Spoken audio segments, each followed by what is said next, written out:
Αρχικοποιούμε τον σημαφόρο σε τιμή 1. Οπότε όποια διεργασία τρέχοντας τον κώδικα φτάσει στο σημείο down mutex, αφού η τιμή θα είναι μεγαλύτερη του 1, θα αφαιρέσει 1 και θα μπει στο κρίσιμο μέρος.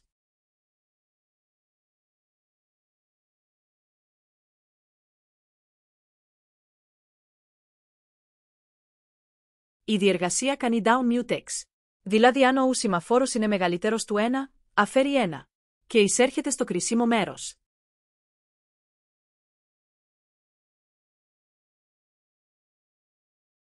Όση ώρα η διεργασία είναι στο κρίσιμο μέρος, ο σημαφόρος είναι 0. Οπότε όποια διεργασία φτάσει στο down mutex θα σκοντάψει. Το down mutex θα αφρέχει μόνο αν ο σημαφόρος είναι μεγαλύτερος του 1.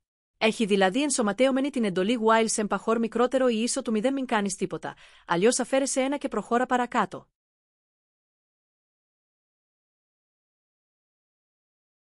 Όταν η διεργασία φύγει από το κρίσιμο μέρος και πάει στην εντολή upmutex, προσθέτει 1 στον σημαφόρο.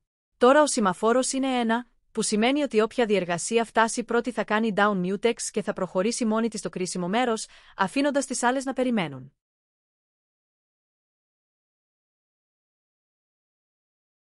Ξανά το ίδιο. Η επόμενη διεργασία κάνει down mutex.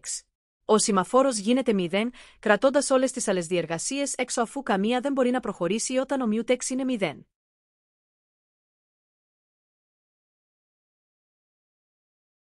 Η διεργασία εκτελεί το κρίσιμο μέρος της, εξασφαλίζοντας ότι καμία άλλη διεργασία δεν θα μπει. Σαν ένα ρομποτάκι που αποτρέπει να μπουν στη ίδια τουαλέτα 2 άτομα.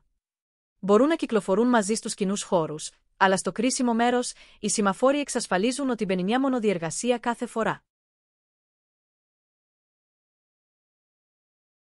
Η διεργασία βγαίνοντας από το κρίσιμο τμήμα, εκτελεί την εντολή upmutex, προσθέτοντας 1 στον σημαφόρο. Δίνει έτσι το πράσινο στην επόμενη διεργασία να κάνει down mutex και να μπει στο κρίσιμο τμήμα, αφήνοντας και αυτή με τη σειρά της έξω τις υπόλοιπες έως ότου τελειώσει.